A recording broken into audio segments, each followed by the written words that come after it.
Hello po.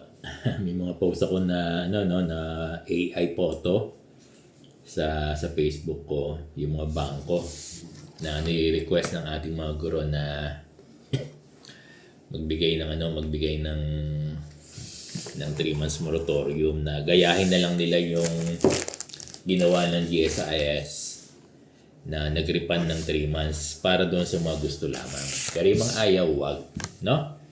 So particular sa mga bangko na alam natin nagpapautang ay sa mga guro ay yung niloloanan ko is West Bank, City Savings, yan, BDO, nagpunta na sa akin yan eh. Yung iba China Bank, meron pang Legazpi Bank eh. Yung iba ay MTAMS, ano?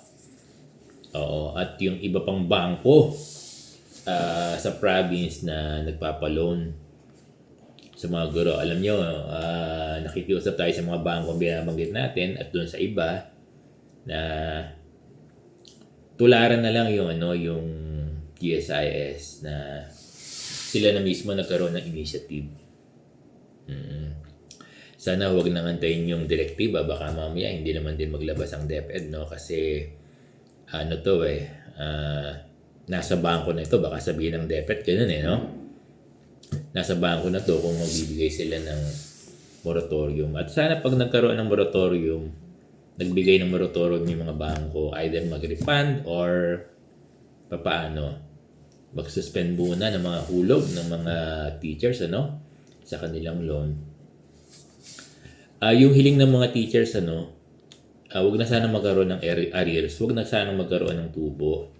Bagkos mag-extend na lang yung mga bangko ng 3 months. So nakikiusap tayo sana magkaroon na ng initiative yung lahat ng bangko, PLI na nagpapautang sa mga guro At binanggit na natin yung in particular sa kanila na alam natin na kung saan may utang yung mga guro. Mababait naman yan eh. Di ba yung iba dyan nagpunta na sa office ng Sir Buong sa Caloocan High School, no? Sana manguna na yung yung mga kilala natin, East West Bank, di ba?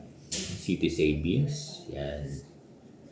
BDO, nagpunta sa school din, At yung lahat ng bangko na accredited ng DepEd,